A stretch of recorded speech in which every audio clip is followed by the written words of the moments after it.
Lena Foster arrives at Metro Health, looking like an ordinary nurse. But the Second Sergeant Jack Harris is rushed through those doors. Something in her shifts. She spots the fatal mistake seasoned doctors miss, saves his life under pressure, and accidentally exposes a conspiracy inside his own chain of command.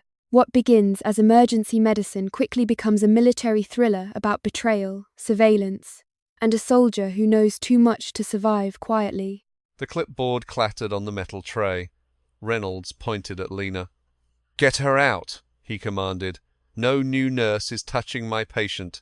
His voice cut like a blade. The room was still. His pulse was gone, his blood pressure nil, and every monitor screamed the fatal truth. The team had done everything. They were seconds from calling it, losing a soldier who survived a war only to die here. If this story resonates with you, please subscribe for the conclusion. Add your city in a comment so I can track how far this tale travels. When Lena Foster entered Metro Health Military Hospital, she kept her eyes forward. She paid no mind to the decor or the photos of heroes on the walls. She adjusted her bag, checked her watch, 6:54 a.m., 6 minutes to spare, and found the ground floor desk. A new job was not her greatest fear. A younger nurse named Priya looked up, her expression changing at Lena's height, before she smiled shyly. "You're the new hire, Lena? That's me." Priya nudged a lanyard toward her. "Welcome. Dr. Reynolds is running trauma, and he is already livid." "What kind of livid?" Priya lowered her voice, leaning in. "The kind that made a resident sob before 8 a.m. last Tuesday. Keep your head down and don't be a hero. That is how you survive." Lena took the lanyard and clipped it on. The emergency room at Metro Health was a place without peace. It served bases, military families, and veterans from 3 counties. It saw injuries most hospitals never did, from combat wounds to severe PTSD. The chaos was just part of the job. Lena moved through the morning with precision. She took vitals, charted, and answered every query with calm authority. A senior nurse, Marcus, observed her for 20 minutes before walking over. "This is not your first time," he said. It was a statement. "My first time with what?" Lena asked, her eyes on an IV line. "This world. You carry yourself like a seasoned trauma nurse." "I had good training," she replied. Marcus paused, then nodded and left without another word. There was something about Lena Foster that discouraged questions. By noon they had seen 14 patients, minor fractures, 1 burn case, and 2 concussions. A routine day. Then the radio crackled. Lena was at the nurse's station when the call broke. She processed it first. Military transport inbound, multiple traumas, convoy hit, ETA 11 minutes. She put down her chart and headed for the trauma bay. Marcus stopped her. "New nurses are kept out of trauma for their first week. It is policy. I know the policy. Then you will stay here and assist with triage." She met his gaze. "Understood." She stayed, but her eyes were locked on the entrance. The ambulance screamed in after 9 minutes. The ER became a controlled hurricane. Doctors ran, nurses called out blood types, and residents managed the flood. 6 patients arrived, 4 were serious, 2 critical. Lena directed the intake flow with silent efficiency. She saw everything. The soldier in Bay 2 hiding his agony behind a stoic facade. The medic whose unfocused eyes signaled a head injury no one had caught. She reported both observations unprompted. A gurney rolled in with the 3rd wave. She heard the desperation in the medics' voices. "He conded twice out there. We revived him both times, but his pressure has been crashing for 20 minutes. Gunshot to the chest. Pneumothorax, heavy blood loss." A young medic in stained gloves spoke to the nearest doctor. "He is a SEAL, Special Warfare, Sergeant Jack Harris." The trauma team swarmed him. Dr. Reynolds was already there, his authority absolute. honed by 30 years of saving lives. He gave orders, he pointed, he never asked. Lena found herself drawn to the edge of the trauma bay, a forbidden zone. Her station was 30 feet away, yet instinct pulled her forward. She watched the man on the gurney, her focus absolute. Jack Harris had a soldier's build, broad shoulders and a strong jaw, even unconscious. His skin was the wrong color, his breathing was shallow, a mechanical pattern she knew instantly. The chest dressing was failing. She saw the slight turn of his neck, the deviation of his trachea. A tension pneumothorax was building, killing him faster than the bleed. "Pressure is dropping," someone yelled. 70/40. "Push another unit of O-neg," Reynolds commanded. "Chest X-ray?" 2 minutes. "We do not have 2 minutes. Get me the ultrasound." Lena edged into the room, then froze. She saw the probe glide across Jack's chest. She saw Reynolds's sharp, angry exhale. She saw the resident staring at the monitor, lost. And she saw the monitor trace its fatal decline. "He is not perfusing," Reynolds said. "His heart is failing. Should we crack his chest?" the resident asked. "Not yet." The alarm's pitch sharpened. "He is going into V-fib." What happened next was orderly mayhem. Paddles charged. Clear. One shock, then a second. The flat line wavered, a weak, unsteady rhythm. It was a reprieve, not a rescue.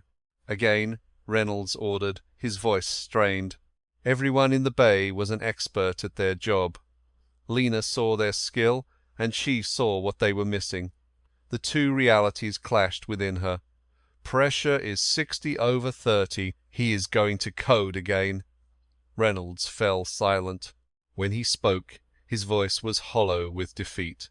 "Prep a crash cart, call cardiothoracic, and get the chaplain." The word hung in the air like a final judgment.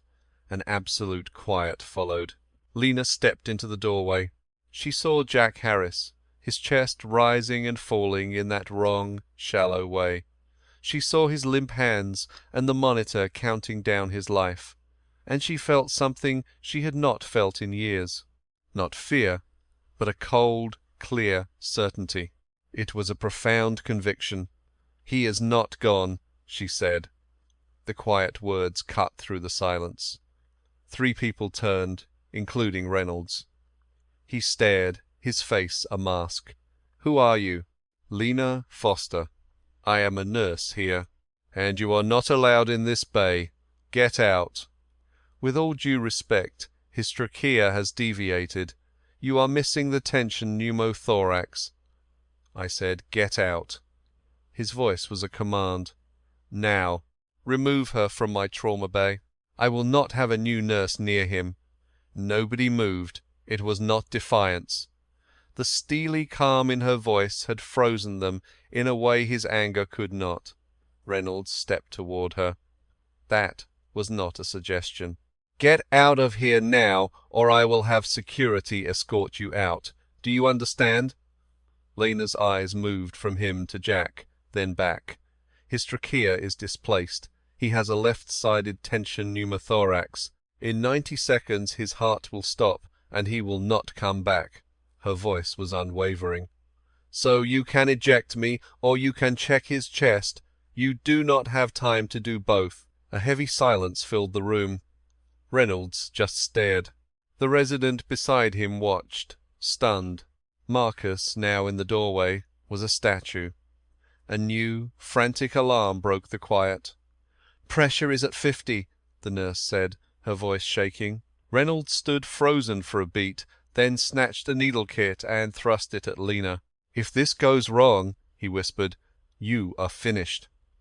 She took it and moved to Jack's left side, her hands perfectly steady. They had always been steady. She found the point by feel, aimed and pushed.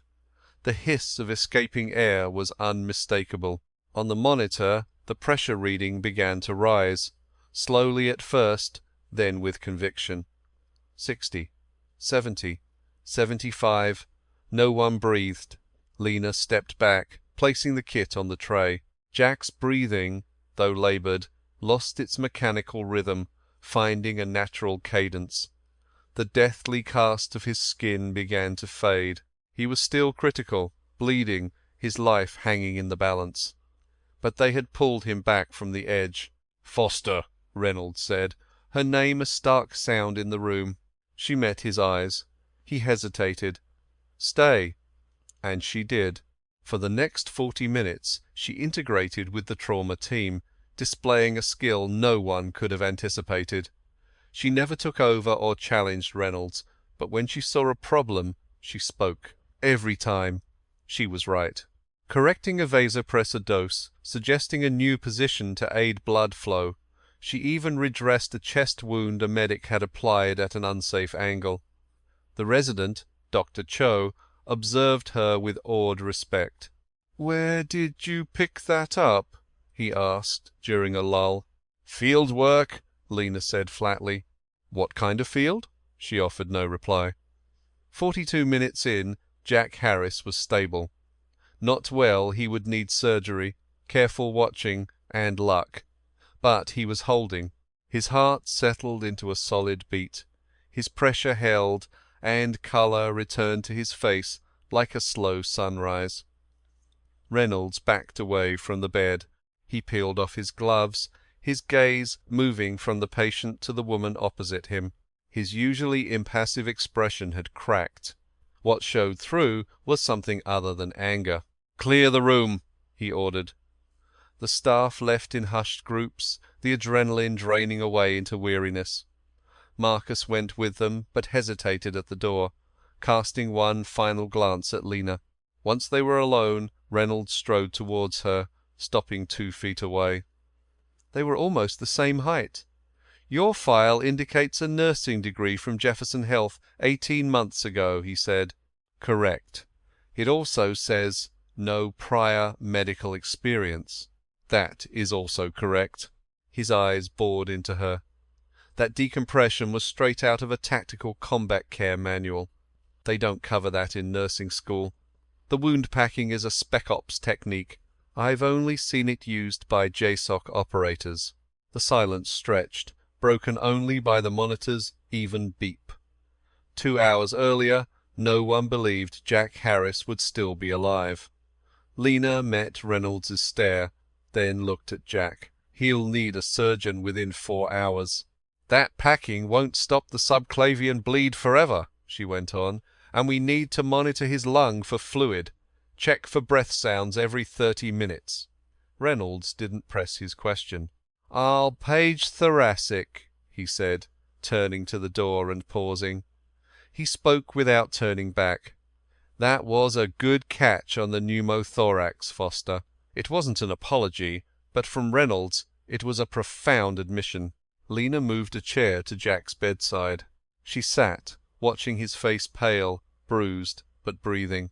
He was, against all odds, still breathing. His hands lay loose on the sterile sheet. The right one had a familiar scar, a thin white line from a very specific incident in a very specific place. Her face betrayed nothing. She sat with her hands folded, observing the unwavering pulse of his heart on the display. Beyond the bay, the ER was returning to its usual frenetic pace. But in here, there was only the low drone of equipment, the man on the bed, and the woman at his side. Her hand unconsciously drifted to the breast pocket of her scrubs, finding it empty. No surprise there. She hadn't carried those things for years, but her fingers lingered, an echo of a former habit. Jack's state held steady. He was alive with a stubborn resolve, his body refusing its fate. Lena remained silent. After 15 minutes, Dr. Cho reappeared. He was in his mid-20s, his face still open before the job had hardened him. He held a tablet, unable to hide his burning curiosity. "Thoracic is en route. ETA 40 minutes, he reported. "Good," she answered. Cho lingered, his eyes shifting between the patient and her. "Can I ask you something?" he finally asked. "You can. When Reynolds told you to get out." "You didn't." "Why?" He posed the question like a puzzle he couldn't solve. Anyone else would have been gone. Lena paused for a moment. Most people, she said, looking at Jack, didn't see what was right in front of them. Which was what? A man refusing to die? Cho processed this, nodding slowly as he tucked the idea away and then left her alone. Lena went back to watching the patient. She noted the scar, the posture of his shoulders, the small signals unreadable to the untrained eye. Leaning forward, she rested her forearms on her knees and uttered a word, a whisper that was barely air. It was a sound intended for him alone. Falcon. The single word was a name from another life, a call to arms. On the screen, the steady line of his heartbeat jumped just a tiny fraction, but it was there. The monitor's trace gained a new vitality, a spark of recognition, as if a deep part of him heard and answered. Lena leaned away, silent. She folded her hands again and waited, while Sergeant Jack Harris fought to breathe. The word hung in the air for 3 seconds before the machine responded. It wasn't a sudden awakening or a cinematic miracle.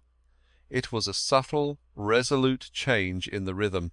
The line pulsed with slightly more purpose, the beeps now spaced with greater strength, like a man in a deep coma turning toward a sound he knew. Lena saw.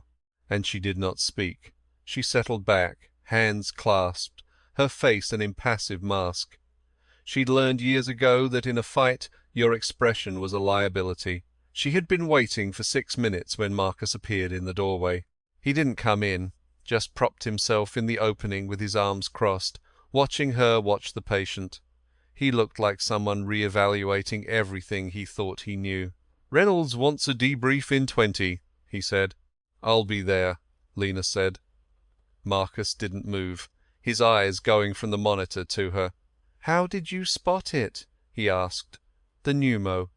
His trachea looked centered to me. "It was off by 3 millimeters, she replied. "You have to know where to look." "And you did." She looked him straight in the eye. "Yes." He uncrossed his arms, then crossed them again, a clear conflict raging in his eyes. "Where did you do your trauma rotation?" "Your file," says Jefferson. But they don't teach nurses to do a needle decompression in under 45 seconds with a surgeon's precision. Lena held his gaze. "It wasn't a standard rotation." "Unconventional?" Marcus repeated, as if the word tasted strange. "I'll be at the debrief in 20 minutes, she stated again. He held her stare for a second, like someone who has hit a wall and is deciding whether to break it down. He backed off. His footsteps faded down the hall. 41 minutes after Lena whispered a single word over his body, Jack Harris's eyes moved.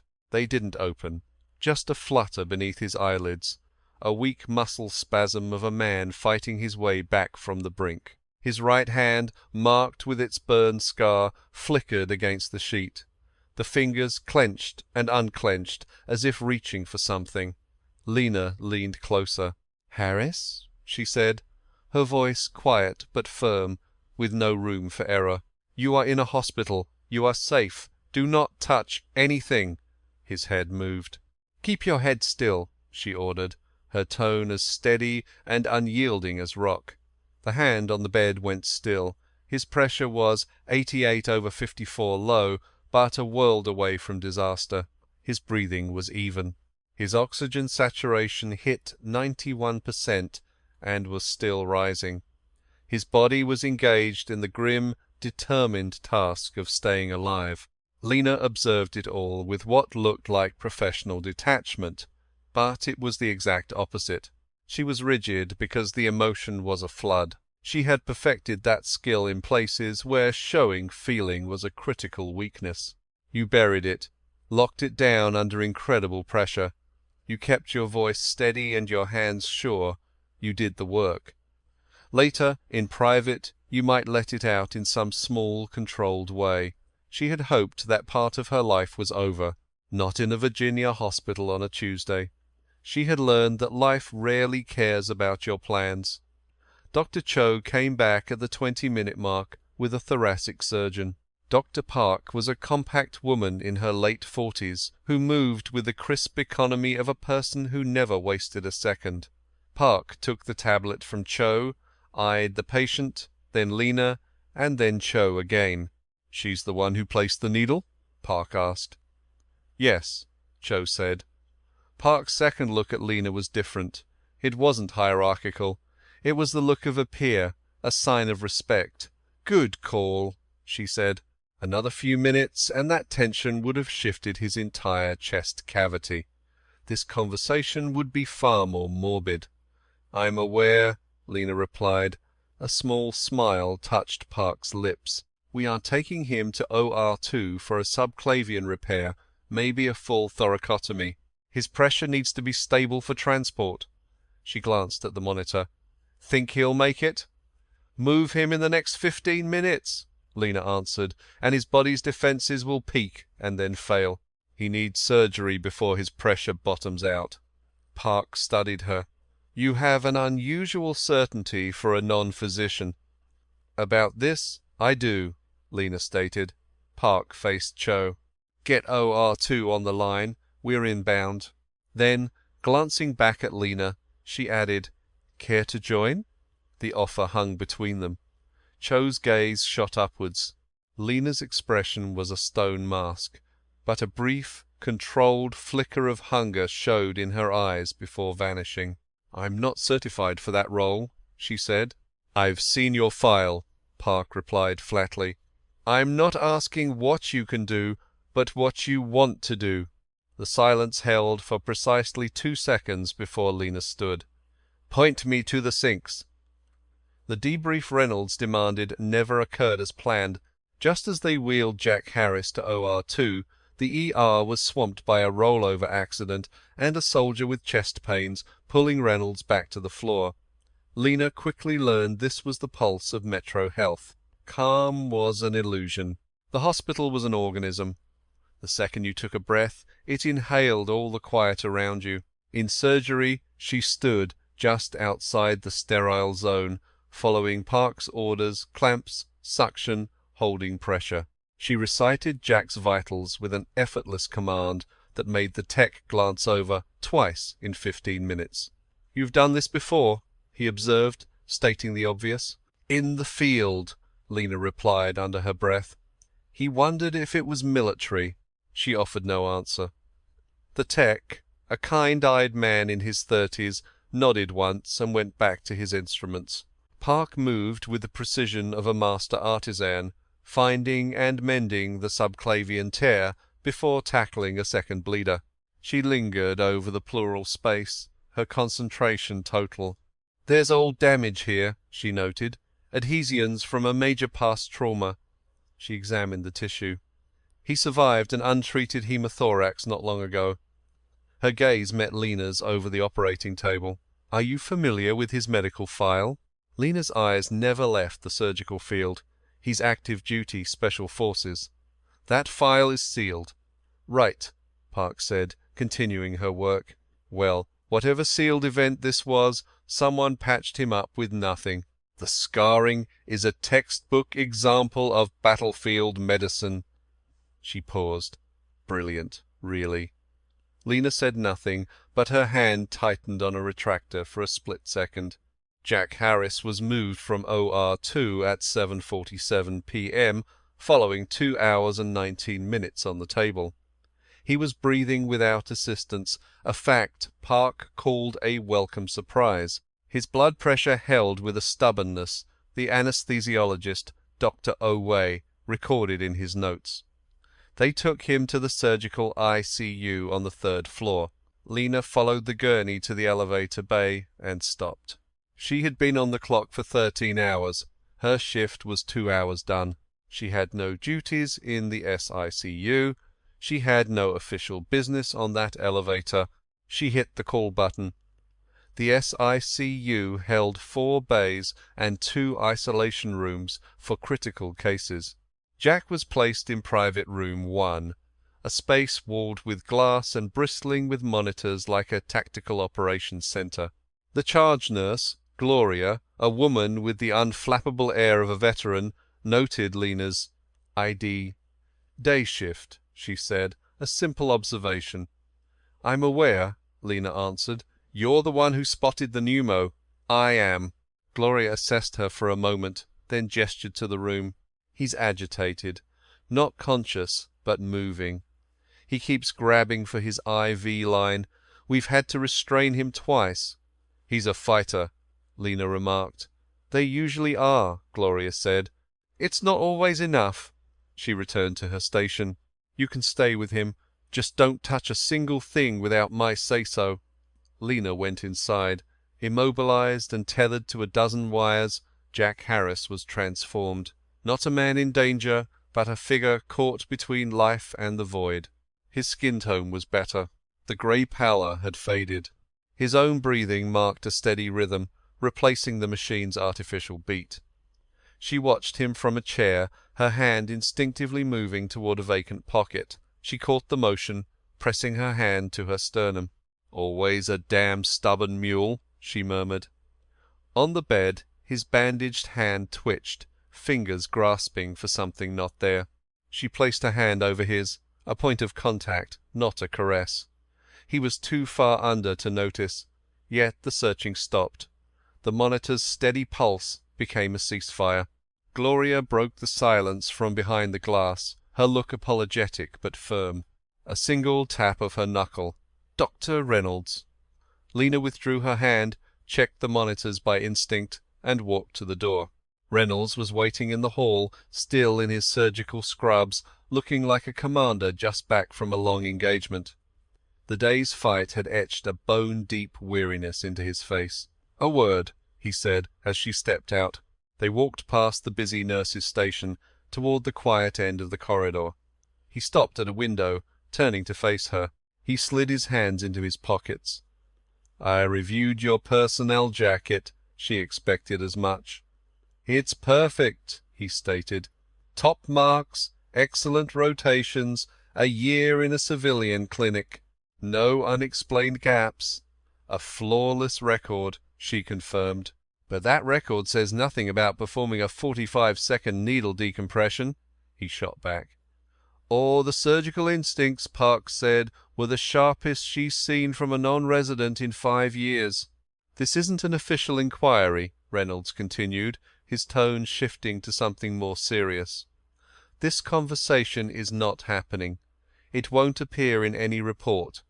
I just have one question." She stayed silent.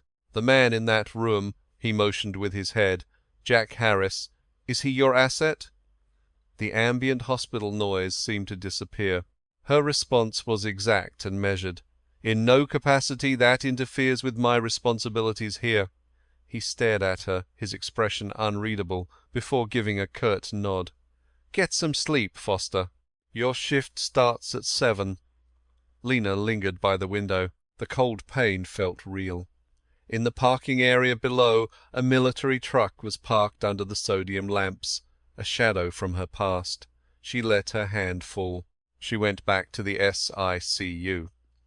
Gloria's raised eyebrow was all the question needed. "Soon," Lena said. The senior nurse looked toward the patient, her professional demeanor softening with a hint of empathy. She'd held this watch for 11 years, witnessing every kind of bedside vigil. She silently handed Lena a cup of coffee. Lena accepted it and resumed her post, the equipment beeping out the seconds. At 9:47, a time she mentally recorded to maintain discipline, Harris uttered a sound. Not just air, but the rough draft of a word, a dispatch from the abyss. She was instantly at his side, leaning in. "Harris." His eyelids fluttered, struggling to rise from a deep, submerged place. "Harris," she said again, her tone a grounding force. "You are at Metro Health. You are post-surgery." His mouth opened. A harsh, ragged noise escaped. Not quite a word. But she understood. She understood it perfectly. Shadow. It wasn't her name. It was a call sign. A designation buried deep in government servers miles away. A word she hadn't heard in 2.5 years. A sudden tightness seized her throat, a weakness she crushed in an instant. She moved closer, speaking for him alone. "I'm here. You're safe. Stand down, soldier." His hand twitched again. She grasped it. His fingers wrapped around hers. Gloria was at the window, and Lena gave a sharp, one-handed sign. "We need privacy." Gloria went still. The hold was weak but conscious, not an involuntary spasm. He was coming up, breaking the surface, gasping for reality. His eyelids made one final, determined effort, and they opened. His eyes were the colour of a churning sea, hazy with medication and the confusion of being torn from one world to another. They roamed the room before fixing on her. The fog in his stare persisted, but something else pierced through it, something older than confusion, clearer than recognition. "You're supposed to be dead," he rasped, his voice shredded. "I'm aware," she replied. "You're here," he said, needing the confirmation. "I'm here." He closed his eyes, not succumbing to darkness, but finding a hard-won peace. His hand remained in hers. Gloria came in, her professional routine carried out with a quiet deference. She departed, pulling the door shut with a care that spoke volumes. Lena sat with him for 40 more minutes, until his numbers were stable, until his grasp slackened into real sleep, until the operator inside her knew he had passed the crisis point. Only then did she rise. With a firm pull she straightened her uniform, gave his face one last assessment, and left the room. At the elevators she called the car. It arrived silently. She stepped in, and as the doors closed she finally let out a single, controlled exhale that felt heavier than lead. As the car went down, Sergeant Jack Harris stayed in the SICU, breathing, resting, alive. She managed 4 hours and 40 minutes of sleep.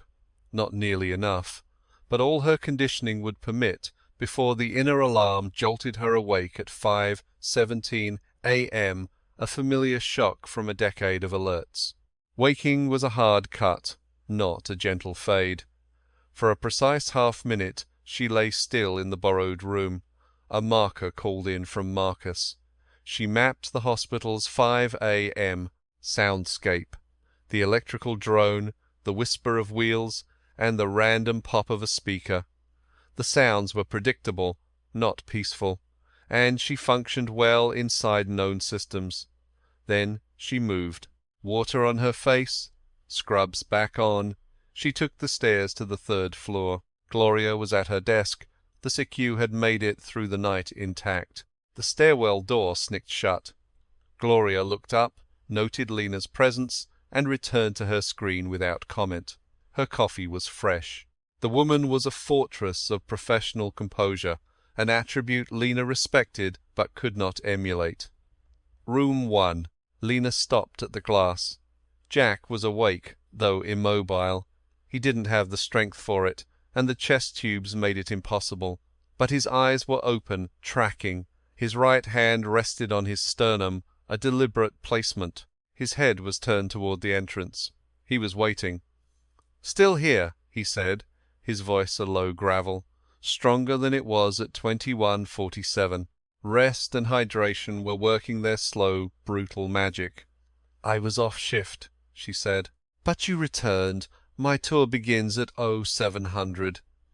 She approached the bedside chair, her gaze sweeping the monitor by reflex. Blood pressure was 94/61, heart rate 68. An improvement. Not good, but better, the only vector that mattered. He watched her check the numbers. A faint smile pulled at his lips. Still at it. At what? Threat assessment before contact.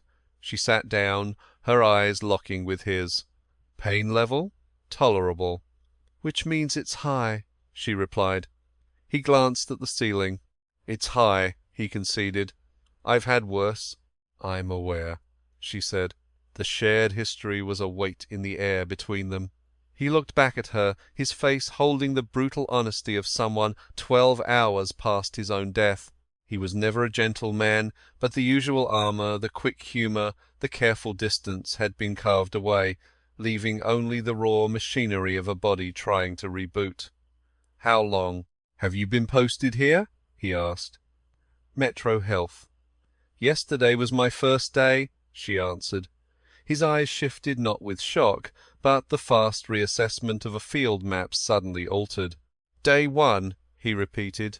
"Correct. And they put you in the ER. Standard assignment for new personnel." He studied her, his stare absolute.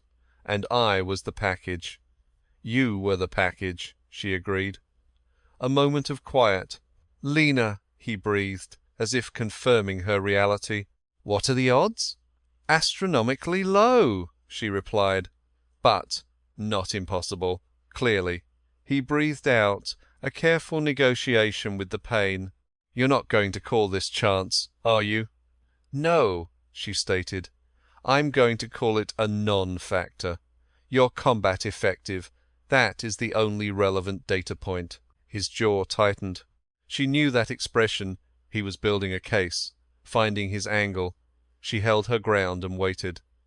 "You used my call sign," he said finally, "down in the ER. Before they moved me." "I said your name," she corrected. "My sign," he insisted, his words sharp. "I heard it. It cut through the static." He waited a beat. "No one on this post knows that sign." "And no one here knows you ever carried one," he finished. She met his gaze.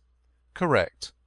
He closed his eyes, not sleeping, but processing information independent of his broken body. His fingers flexed against his chest. "How long?" he rasped, his eyes shut. "Long since what?" "You got out. 30 months," she replied.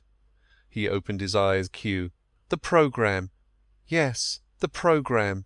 A word never spoken aloud, it was the protocol for making assets vanish into smaller lives. A fresh start. Lena's own entry was handled by 3 people, none of them here. That Jack knew of it confirmed the access he still held. "They let you walk," he said. "I requested extraction," she countered. "A different thing entirely." "For what reason?" She looked at her hands, then at him.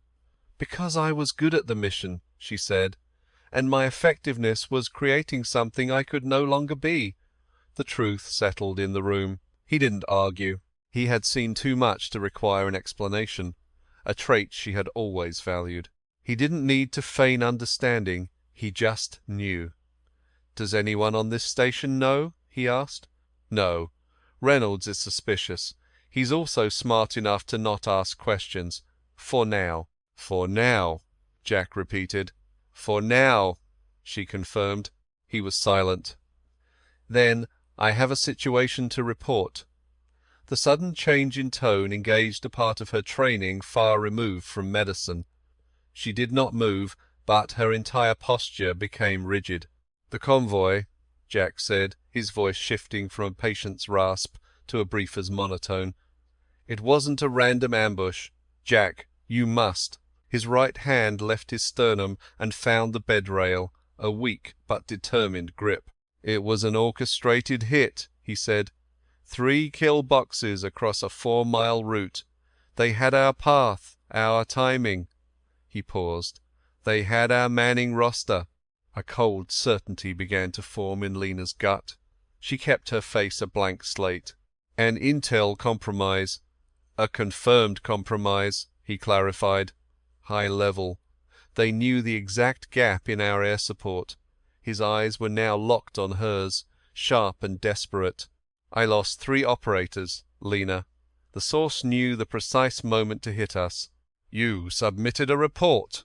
"Filed what I could before being airlifted out," he said through gritted teeth. "But there is a complication." She waited. "An individual on my report's distribution chain," he said slowly, "is outside my chain of command.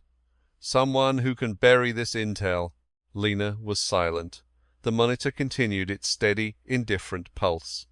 A supply cart rattled past in the hum sound from another universe, utterly separate from the intelligence being passed in this room. "You're telling me this in here, right now?" I'm telling you because I don't know when some ranking officer I'm meant to trust is going to come through that door for my official debrief, he said, staring at her. And because you're the only asset in this facility who I know for a fact is not on any active duty roster. The mission he was giving her felt like a physical object. She looked at him, at the machine, at the tubes keeping him alive, and she understood. She thought of the safe, quiet life she had engineered for herself. She could feel it cracking now, like the ground before a tectonic shift. "Who knows you're here?" she demanded. "Medics? The command post? And whoever the post reports to, which could be the name on your list? And on mine?" he thought back. She stood up, a single, fluid motion born of a decision already made. "You need to recover," she commanded. "Your pressure must come up, your O2 sats must rise, and your tissue must knit. None of that is possible while you're redlining. So you will be quiet and close your eyes." "Lena, that's an order," she said, her tone the same she used in the trauma bay. "You activated me. I'm here. But I can't function if you're working against my directives. Now lie still and let your body do its work." He held her gaze for a long moment. Then, with the slow agony of a man fighting his own body, he relaxed. "You always had more command presence than you let on," he muttered. "Rest," she repeated. He complied. She waited until his breathing evened out, about 3 minutes. Then she left the room, her walk controlled and unreadable, her professional mask firmly in place. At the nurses' station, Gloria was handing off to the day shift charge. Daniel, a man whose steady calm came from 20 years in this war zone. He saw Lena emerge from room 1. "You look like you need caffeine. I need a terminal that's off-net," she said. Daniel stopped. "We have terminals. A closed system," she specified, one firewalled from the main hospital network. He studied her for a second. "Admin keeps one in the third-floor annex for sensitive records. That requires approval from Reynolds." "I'll get it," she said. She walked down the stairs, finding Reynolds in his office at 6:49 a.m. This meant he'd either been here all night or arrived before sunrise. Both were standard operating procedure for the man who ran Metro Health's trauma division. He was at his desk with coffee and a wall of charts. He looked up as she knocked, his expression showing he expected a hard conversation, just not quite this early. "Foster," he said. "I need access to the annex terminal on the 3rd floor," she stated. He set his coffee down. "That terminal is for classified patient files." "I'm aware," she replied. "It requires my personal override." "I know that, too." He studied her. The morning light was clinical, finding the silver in his hair and the lines carved by impossible decisions. He was exactly what he looked like. A man of 3 decades in rooms where destinies were brokered, with a razor-sharp sense of the real stakes. "Is this about Harris?" he asked. "It's about patient security," she deflected. "That's not an answer." "Doctor." "Reynolds." She held his gaze. "I need access. I can't elaborate. And you're smart enough to know why. I'm calling on the trust I earned yesterday." Silence filled the office. Reynolds raised his mug, then set it down, untouched. He clicked his pen twice. For a man like him, these were loud negotiations. He unlocked a drawer, slid a key card across the desk. She took it. "Whatever you're doing," he murmured, "you are one of my nurses. If this puts my people in harm's way, you tell me first." "Understood," she said. In the server room, it took her 6 minutes. She wasn't a cyber operator, but her training taught her to trace the contours of data without touching it, to read its shape in the dark. At 6:58 a.m., that shape told a damning story. Jack's convoy was a black op rotation, its logistics locked behind command-level firewalls. The route was finalized 72 hours before, passed through 7 distinct hands. 7 nodes held the full intel packet. The ambush was too perfect. The leak came from someone with the master file. She brought up the distribution list. The name was there. For half a minute, she was still. Then she wiped her signature clean. She pocketed the card and returned to the 3rd floor, to the window where Reynolds had grilled her about Jack Harris. Her fingers touched the cool glass, a mirror of last night, forcing a steady breath. The name on that list wasn't some lieutenant. This wasn't a problem you could quietly disappear. It was a name that made powerful men weigh every word. And its owner knew Jack Harris was alive, which meant he knew exactly where he was. She pulled her phone, stared, then put it back, only to take it out again. Her contacts were for Lena Foster, the nurse. That Lena didn't have the numbers she needed. She burned that life 30 months ago. She gave the ghost 15 seconds, then killed it. She catalogued her current assets: the hospital, the doctor's trust, a secure ICU with one way in, run by a charged nurse with the instincts of a combat medic, who knew every way a military hospital could become a battlefield. She had Jack, breathing. She had herself. It had been enough before. She pushed off the glass and walked back toward the SICU. At 7:14, Marcus arrived, finding Lena at the wrong station, devouring Jack's chart with a focus that repelled all approach. He came to her side. "Roster has you in the ER. My place is here this morning," she said, not looking up. "The ER is getting slammed, Marcus." Her eyes met his, her words chosen not for comfort, but for effect. "You knew something was wrong yesterday. You felt it before the bird even landed. You know I'm not just some new hire." He said nothing. "I am not asking for the whole story," she said. "I am asking you to act on what you've already seen. Whatever is going on, I am why that man is alive, and I have to stay with him." Marcus looked from the chart to her, then to the glass of room 1. Jack was a statue inside, his vitals a cold, digital truth on the screens above. "I'll cover your ER shift until 1200, Marcus said. "Then I need answers."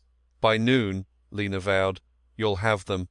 He gave her one last hard look and left for the elevator. It was 7:22. Lena sat and began writing flawless nursing notes, the perfect cover. While her hands worked, her mind was a battlefield, replaying the name. She sketched the threat's architecture, knowing the fate of those who report rot when the rot is the system itself. At 7:31, the SICU doors opened. Daniel, post-handover, walked out. He stopped at her station. "Ward's quiet," he said.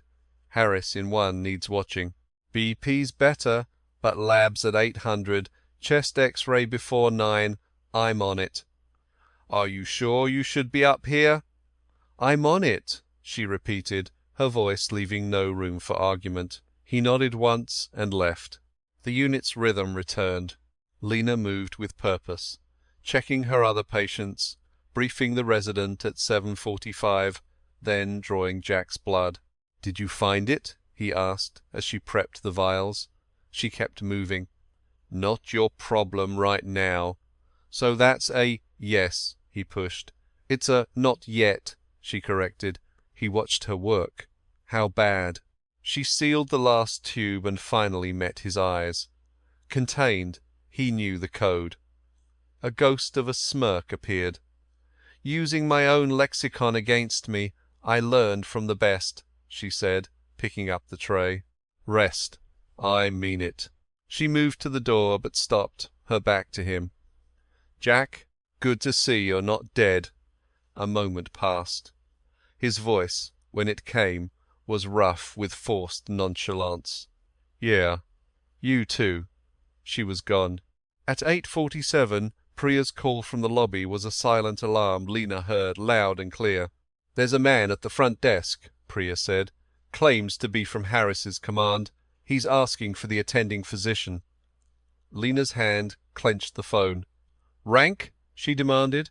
He didn't state one, Priya said, her voice tightening. Just showed his credentials and wanted the doctor's name. Get Dr. Reynolds, Lena commanded. Now, do not send him up. Right, is every tell Reynolds, Lena interrupted and ended the call. She saw Jack through the glass. He was awake. His gaze was fixed on the ceiling tiles, his body rigid. She could see the tension coiling in him, a soldier's instinct for a change in the atmosphere, a threat vector not yet seen but felt. His eyes found hers. She held up a flat hand, the universal sign 4 times, stand by asterisk. He held her gaze, giving a barely perceptible nod. Lena dialed Reynolds and delivered 6 words in a dead flat tone.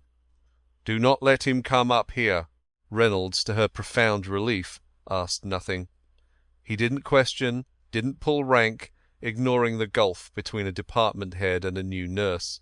He simply asked, How much time do you need? She replied, 20 minutes. You have 15, he stated, and hung up. She was already moving, entering the room. Jack's eyes tracked her, his mind sharp, alert, and tactical. Command's downstairs, she stated. I heard. No rank offered, she continued. Just ID. Asked for you and your doctor. His jaw hardened. Name? Priya didn't get one. She moved closer, her voice a low murmur. I need you to focus. The route manifest for your convoy had 7 names. I knew 4 of them, he replied. The other 3 were above my pay grade. The name at the top of the chain, she said, was Colonel Richard Voss. A look she'd never witnessed before claimed his face. She had seen him operate under fire, had seen his fury and his fear. In all their years, through everything, she had never seen the man lose his colour. He was bone white. Say the name again, he commanded. Voss, she said. His signature is on the whole package. Route, timeline, personnel. Jack's eyes shut. When they opened, they were like still water over a chasm. Voss has been my commanding officer for 14 months, he said softly. I'm aware. He was in the room when we planned the route. I know, she confirmed. He stared at the ceiling, his hand crushing the bed rail with a power that defied his wounds. 3 of my men, he finished, speaking to the ceiling. Danny Reyes, Chris Okafor, Mark Tillman. The names were a benediction. 22 years between them. Danny's little girl just turned 4. The metal groaned in his grip. Voss shook my hand at their service. His gaze locked onto mine. The air grew thick. I need confirmation. Is the man downstairs, Voss? Jack's head rose from the pillow. If it's him, this isn't a wellness check. No, she confirmed, but he can't make a move in here. He won't, she countered. He's just here to verify the target. The hit will be somewhere else. Jack's gaze went distant, his mind running a Marine's combat calculus prioritizing threats. She recognized that cold logic as her own, a mirror she couldn't afford to look into. Can you get his name? He pressed. Reynolds bought me 15 minutes. We have 12 left. Move! He ordered. And she was gone. From the nurse's hub, she patched through to Priya. The man at reception, she murmured. Get his identification, but be subtle. A beat of silence passed. Then Priya's voice returned, feigning casualness, a clear sign she understood the danger. His credentials are on his left lapel. I have a visual. Stand by. After 9 seconds, Priya reported back. Voss. Colonel Richard J. Voss. Lena, he's not alone. A civilian. Low-key. Lena's hand tightened into a fist. Is Reynolds with him? Reynolds is engaging the colonel now. Buying you time.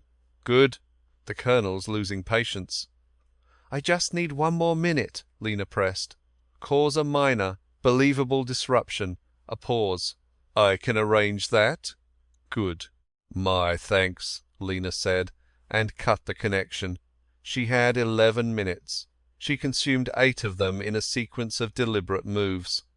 In the storeroom, she acquired what she required. It was far from a weapon. She hadn't been armed in 2.5 years, but this tool was better than nothing. Returning to the desk, she pulled Jack's file and started charting, methodically recording his 8 o'clock vitals to project an image of routine calm. She registered the elevator's arrival, but kept her gaze fixed downward. The doors slid open. The sound of 2 pairs of shoes approached. Then a voice unfamiliar in person, yet it resonated with the effortless command of a man used to being obeyed. It was the voice she'd anticipated from her intel. "I'm here for Sergeant Harris in room 1, Voss declared. "I am his CO." Lena glanced up. He was in his mid-50s, with a face built for official portraits.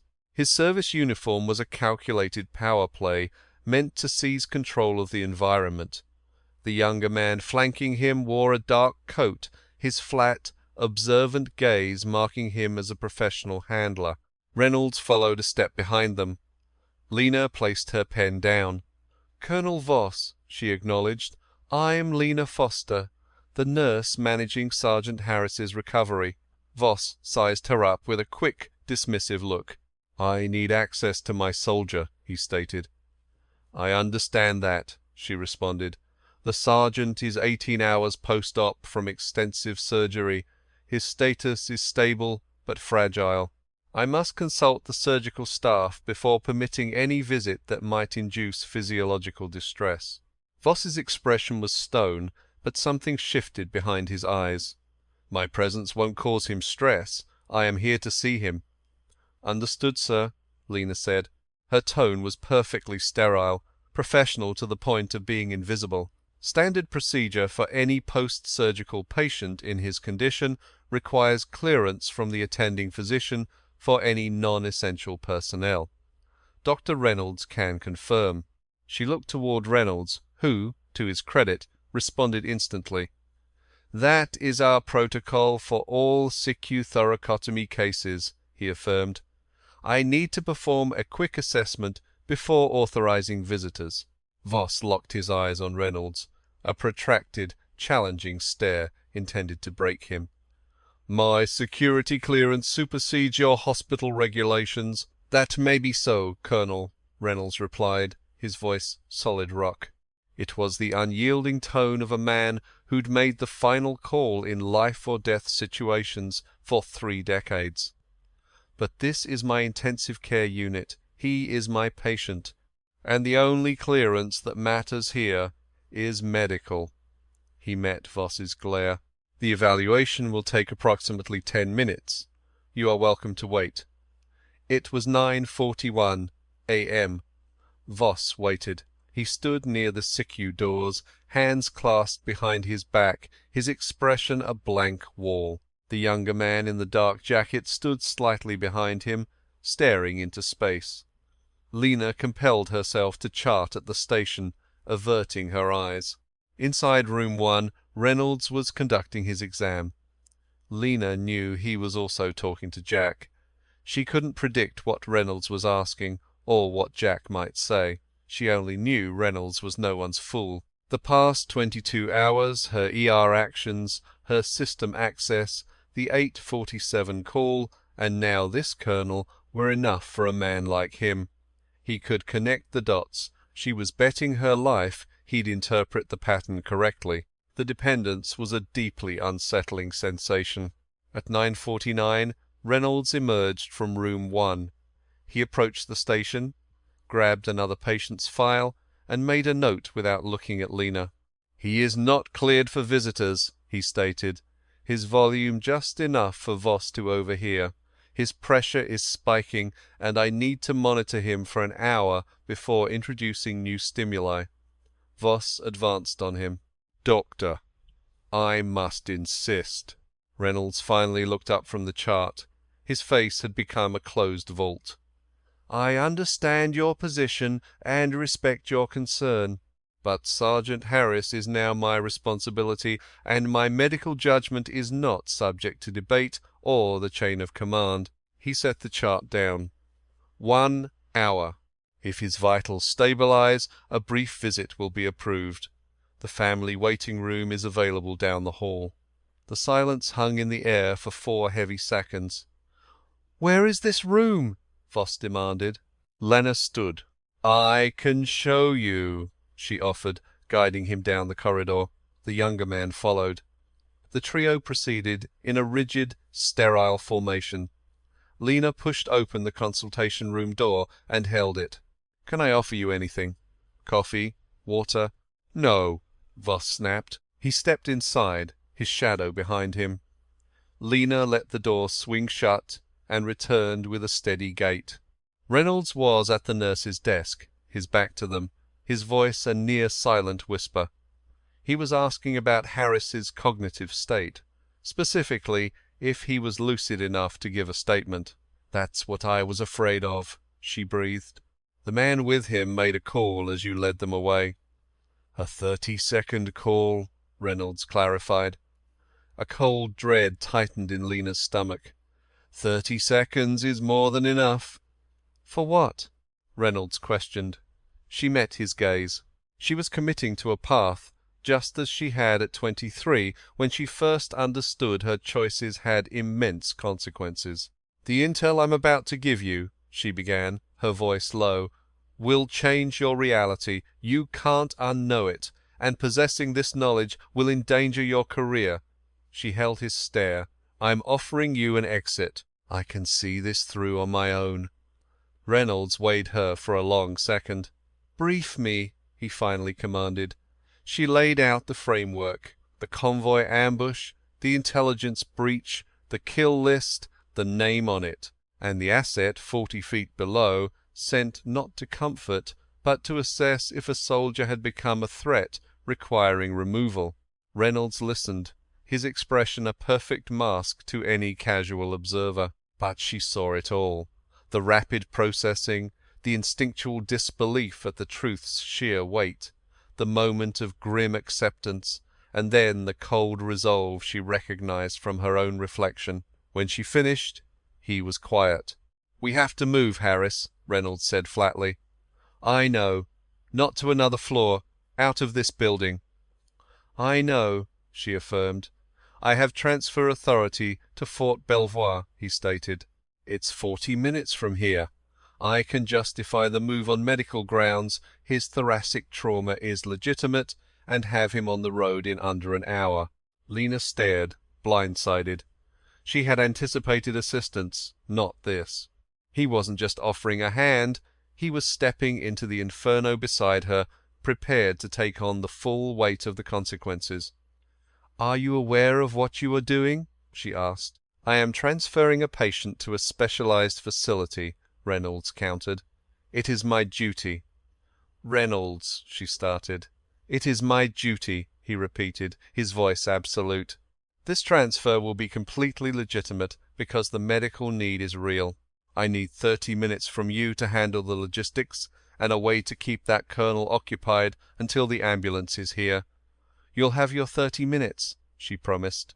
Her thoughts raced, calculating risks. The aid, the phone call, the potential response time, and the narrowing window she had left. She took stock of her assets. The hospital, its labyrinthine corridors, and the one weapon she held that no one else did, the truth. A carefully aimed fragment of it would pin a man like Voss more effectively than any physical barrier. She walked back toward the consultation room. She knocked once, then entered without waiting. Voss looked up from his seat by the window. The aide, who had been on his phone against the wall, immediately straightened, the device disappearing into his coat. "I owe you an apology," Lena began. Voss's demeanour shifted. It wasn't warmth. She doubted he was capable of it. It was a tactical adjustment to a new piece on the board. "For what?" he inquired. "For the delay," she answered, pointedly taking the opposite chair without being invited. She placed her hands in her lap, her expression a study in professional concern. "The reality is, Sergeant Harris asked me to delay you." Voss went perfectly still. "He is conscious," she went on. "Has been since about 6 a.m." He's coherent, but when I told him you had arrived, he—" She paused, feigning a search for the right words. "He asked for a moment. He told me he wasn't ready." She locked her eyes on Voss. "I am not privy to what happened over there, Colonel, but it's weighing on him. He knew 3 of the men who were lost." A shadow passed over Voss's face. It was suppressed in an instant, but she saw it. She saw it all. "He is a soldier," Voss stated, his voice toneless. "He is," she conceded. "And soldiers often find it difficult to admit they are struggling, seeing it as a weakness they can't afford." She let the silence hang. "Give him a few more minutes. I will take you to him myself." Voss studied her, his scrutiny intensified. She felt his eyes on her, a palpable pressure. "Your investment in this man is significant," he observed. "I'm good at my job," she replied flatly. "Your first week?" he noted. It was an accusation. She met it head on. "Yes." "And you're personally overseeing a SEAL's recovery. I was his lead nurse in the OR yesterday." "He has faith in me," she said, "which is an advantage." A long, assessing look. Voss finally leaned back. "You have 15 minutes," he granted. "Thank you," she said, standing. "I'll return when he is ready." She left the room. In the hall her steps were deliberate, her face a blank slate, but the moment she turned the corner she ran. She went directly to room 1. Reynolds was inside, tablet in hand at the bed's foot, speaking to Jack in a low, rapid voice. Jack's eyes locked onto Lena's the instant she entered. "How long?" 15 minutes before he gets nervous," she said. "Reynolds is arranging the move." "Fort Belvoir," Reynolds cut in. "I have a thoracic man there. The orders are being processed now." He looked at Jack. "Can you handle a 40-minute ambulance ride?" Jack glanced at Lena. "His vitals are holding." She verified the chest tube sights were solid. "If we secure the drain and keep him flat, the risk is manageable." "Define manageable," Jack challenged. "It beats staying here," she replied. His eyes met hers. "Then do it." Reynolds hypered with a controlled urgency. Lena began the preparations, checking the drain, securing his IVs for the 40-minute transport. "That man with Voss," Jack said as she moved. "Young, wearing a dark jacket." "He's not military," Jack said. "Not active. His posture is off, but he's trained." "How he claimed that wall, watched the exit." He paused. "He's a contractor, so Voss is using an off-the-books asset." Lena absorbed this information without pausing. "So Voss is operating outside channels." "Which means he's scared," Jack said. "Men like him only go private when they're spooked." His voice turned to steel. "He knows that I know." "He doesn't know how much," Lena said. "He'll assume the worst," Jack countered. "Which happens to be the truth. 10:23. 11 minutes gone." The door opened and Marcus entered. He saw Lena's work, the clear setup for a patient transport, and his face shifted from confusion to a silent question.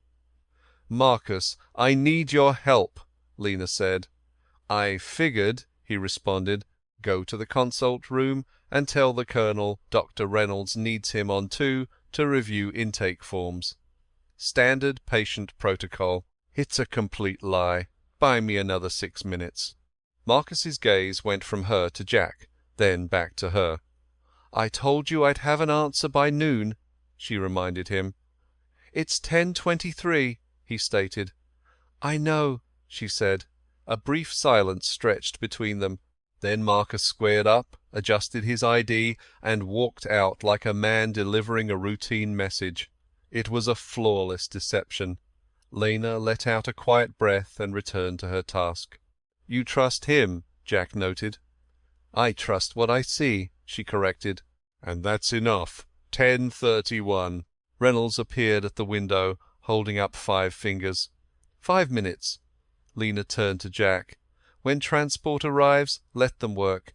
Don't you sit up. Don't fight them." Don't pull any line they connect. I can be compliant, he retorted. You're incapable of it, she said. His mouth twitched into what was almost a smile, there and gone, sparking something inside her she chose to ignore. Lena. He said her name as he did at 9:47 last night, testing its feel. What is the mission after Fort Belvoir? One thing at a time, she hedged. That's not a mission. It is the only option right now, she replied. Securing the last line, she stood back, watching him, the machines, the chest that was still breathing when it shouldn't have been. After Fort Belvoir, you get better, and then we figure out the rest. Together. He said it like a fact. She looked at him. She thought of the quiet she'd made for herself. The controlled life, defined by a nurse's badge, a locker, and a shift that started at 7. She thought of the 2.5 years she spent building something small enough to be safe. She recalled the name on that list. She recalled Danny Reyes and his daughter, who would turn 4 in October. Yes, she said. Together. 10:37. The transport team arrived, and the room filled with purpose. They moved Jack Harris with care, handling their cargo like it was priceless. Down the hall, Marcus was distracting a colonel with fake paperwork. Lena walked beside the gurney toward the service elevator, her hand near his, not touching, but close. The way you stay near someone you are not willing to lose. The elevator doors slid open. She went in. The car descended, a machine ignorant of its passengers. Lena stood by the gurney, hand on its rail, her eyes glued to the monitors the team had mounted. She watched his vitals, as she had from the moment he rolled in. The numbers were not the whole story, but they were the start, and the start was always the most vital part. Blood pressure 96/62, heart rate 71, oxygen at 93, and holding. He was watching the elevator ceiling, but not idly. His eyes had the same tactical awareness they'd held all morning. The look of a man processing a live scenario, who wouldn't rest until it was solved.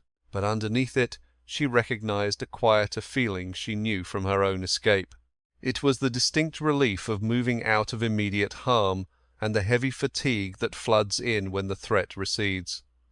Your pressure is up 2 points, she said. I feel it, he replied. Good? Good, he said. It feels like I'm still here. The elevator opened to the ground-level service corridor.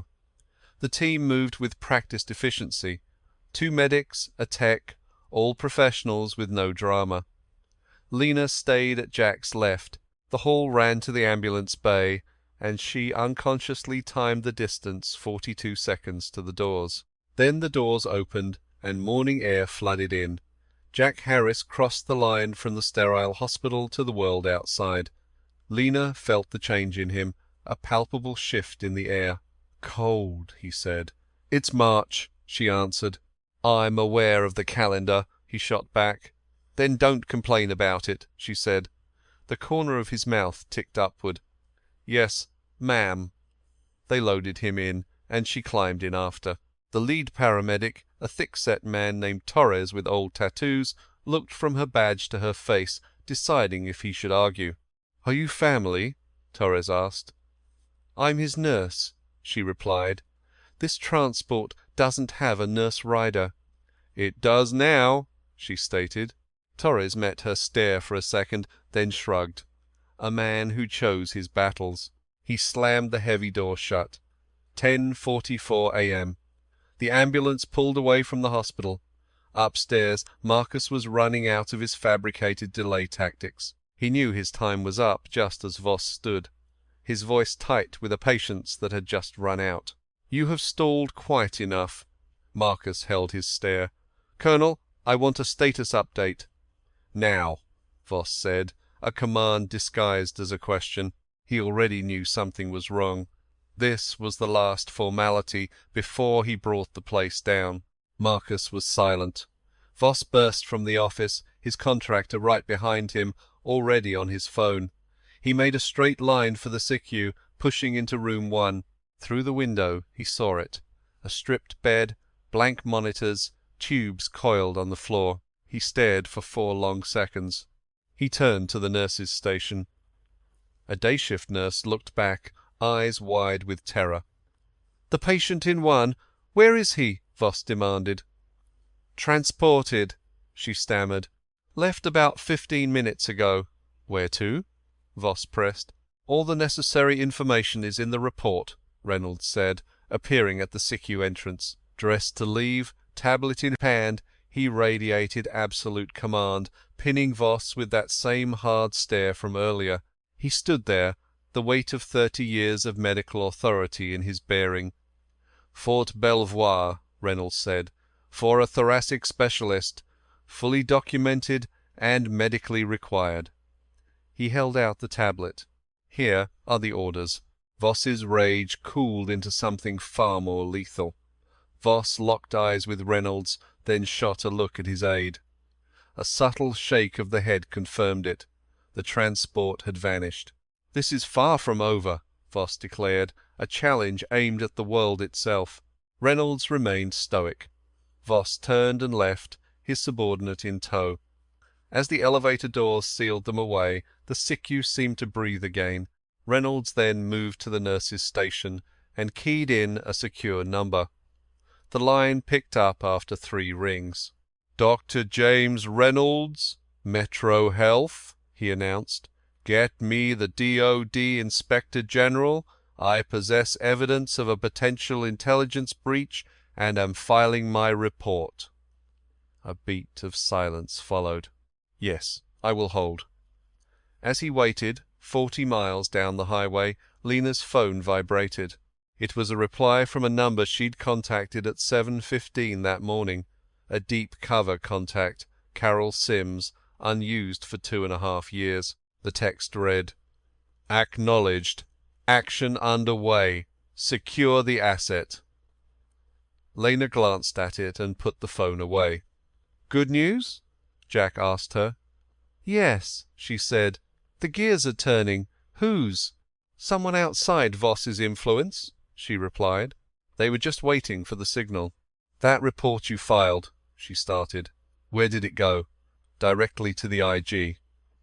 "I bypassed the chain," he confessed. "Just a gut feeling." "A very good one," she affirmed. "Your report started it. The data I pulled cements the entire case. It's solid." "For what?" he inquired. "To make Voss's actions undeniable," she said. "His patrons can't cover this up. 2 independent, verified sources are telling the exact same story." Jack was quiet, watching the road flash by.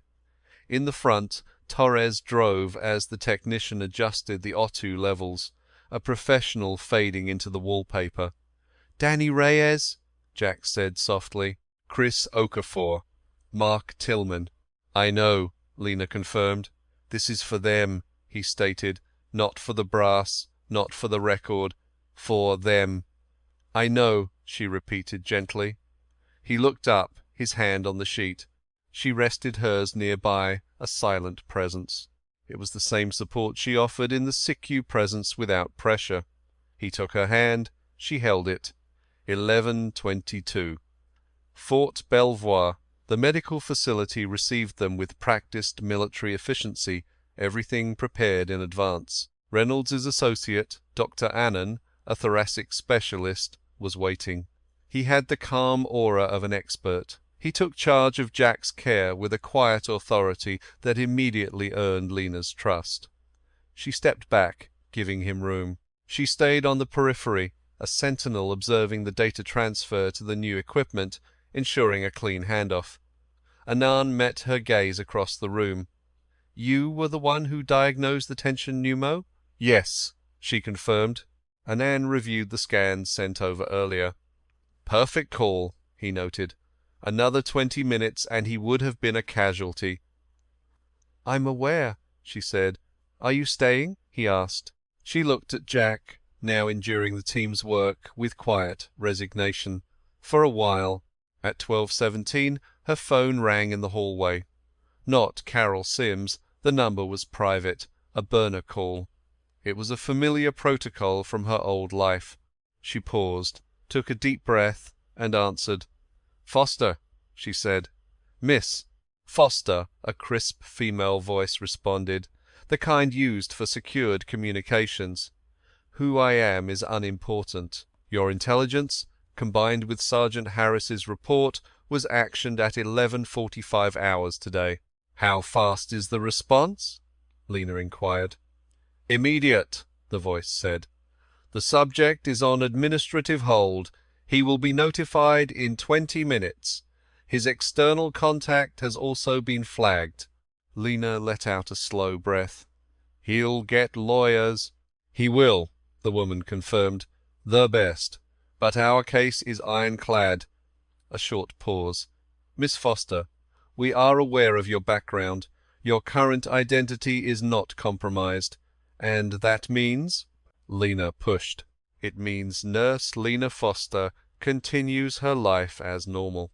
Your previous file stays sealed. Today's contribution, however, has been noted." Another silence. "We are grateful you acted." The line went dead. Lena stood still for a moment before pocketing the phone and returning to the room. Jack's gaze met hers. Anand's team had left. He was alone, connected to new machines displaying the same vital signs. He had the same vulnerable expression as before, the transparency that comes after staring death in the face. "Well?" he prompted. "It's done," she said. And it was fast. His eyes questioned her for more. "Voss was suspended this morning. A full-blown investigation is active." Something profound settled over Jack Harris's features, an emotion heavier than relief. It was the solemn feeling of vindication for a man who needed his sacrifice to have meaning. The names he spoke, Danny, Chris, Mark, wouldn't be buried in redacted files or forgotten truths. There would be a reckoning. His jaw set, his lips pressed into a hard line as he gripped the bed rail. A full minute passed. "Okay," he finally exhaled, the word carrying a universe of unsaid feelings. "Okay," she repeated, pulling a chair to his bedside. The steady pulse of the monitors was the only sound. The room had the particular silence of a storm that has passed, leaving the long work of recovery ahead. "And you?" Jack asked. "What's next for you?" She thought of Metro Health, the ER's controlled chaos, Marcus's steady presence, Priya's quiet support, and Reynolds, who trusted her with a keycard before making a career-defining call. "I go back," she said. "That's it? Just back?" "Not just," she replied, "but yes." He studied her with his clear grey eyes, once the colour of a stormy sea. "And what happens to Harris?" he asked. "Harris gets better." She said it with certainty. "Dr. Anand is the best, and Harris is the toughest man I've ever met. He made it through yesterday. He'll make it through anything." She looked at him. "Then he'll figure out what's next, like everyone else." But what if his next includes the woman known as Foster? The question was delivered flatly, without drama, but it landed with incredible weight. He was a man who hated ambiguity. She met his stare, thinking of the quiet life she'd constructed. She recalled him whispering her old call sign when he was barely conscious. She remembered saying his name back. "That's a conversation for when you're not tethered to medical equipment and running on donated blood," she deflected. "That wasn't a no," he pointed out. "No," she admitted softly, "it wasn't." The corner of his mouth lifted in a faint smile. She looked away. At 1:48 p.m. her phone buzzed. Rinse. She took the call outside. "I spoke with the IG's office," Reynolds said, his tone naturally composed. "They have my report. A formal investigation has commenced." "I heard," she said. "A contact informed me 20 minutes ago. It's happening." A moment passed. "You have contacts." "Had," she corrected. "A few are apparently still operational." "Lena," he began, the sound of her name holding a new weight. It carried the gravity of a man who'd made a choice and was now facing its repercussions. Should I be worried for my team after what happened? No. Her voice was absolute. The situation was isolated to Harris. It came to Metro Health with him. It didn't start there, it dies here, but it follows you, he observed. She considered it. Until the investigation is complete. Then it dies for me, too. A longer pause. Priya wondered if you were some kind of government agent, Reynolds mentioned. A small laugh nearly escaped her. And what did you tell her? That you are a phenomenal nurse, he said. Which you are. No, she agreed. That part is true. We could use you back, he said. The ER is swamped. Tomorrow morning, she promised. 7 a.m., he stated. 7 a.m., she echoed. After ending the call, she leaned on the wall, her eyes shut. The hospital's constant hum surrounded her, a system moving with its own purpose, oblivious to the human dramas within it. She gave herself one moment to absorb the last 26 hours. The radio static, the man on the stretcher, the hiss of a needle as a life was pulled back from the edge, a name whispered in the night, a hand in hers, a key card, a call, and Marcus bracing for a fight. 3 names, ghosts spoken to the ceiling, while his hand warped the steel rail. She let the echoes fade. Pushing from the wall, she re-entered. He was under a shallow peace claimed by a body that had finally defeated his frantic mind. His breathing was level, his right hand open on the blanket, the burned scar stark in the lamplight.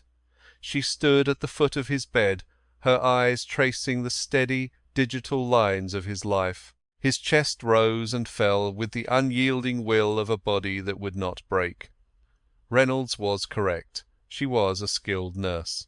She was also something far older, a honed instrument she had tried to put away, forged by years of surviving hostile territory. Yesterday had not been her mission. She had not pursued this. Arriving at Metro Health Military Hospital 6 minutes early, she had sought only quiet work. The universe, as usual, had other ideas. She had ceased being surprised by this. She was through apologizing for what she was forged to be. She moved the chair closer and took her post. She was there at 3 a.m, and again at 4. When Jack woke at 4:22 and saw her watching, she simply met his gaze. His stare held hers, the room's mechanical hum wrapping around them as the afternoon bled away. At 5:17, a text from her Arlington contact buzzed. 2 words, Voss detained. She put the phone away and looked at Jack. "It's finished," she said. He did not look away. She saw the words land, sinking like a stone into the deep water where Danny, Chris, and Mark existed. It was the place where the memory of Voss, the convoy map, and the ambush were permanently burned. She watched his throat work, his jaw clenching as he took the full weight of the news. He bore it all, not by lessening the pain, but by standing firm against it. "Okay," he breathed, the word holding everything. "Okay," she confirmed. She reached out, her hand covering his. He did not have to reach back this time. Lena Foster began the day as a new nurse. She was ending it as something unnameable, ancient, and more whole than she had been before. She was a woman who understood there was no choice to be made between the life she now lived and the one she'd left behind. The healer was real. The shadow was real. Both served the same core function, to stand between the innocent and the things that would do them harm. She'd done it yesterday with a syringe and 2 quiet words. She would do it again tomorrow, and she would be at Metro Health at 700 hours, on time, because that was the sum of her now. All of her, at once, without regret. The assignment, in all its iterations, was never complete. It only changed its theatre, and Lena Foster had never been afraid of the terrain.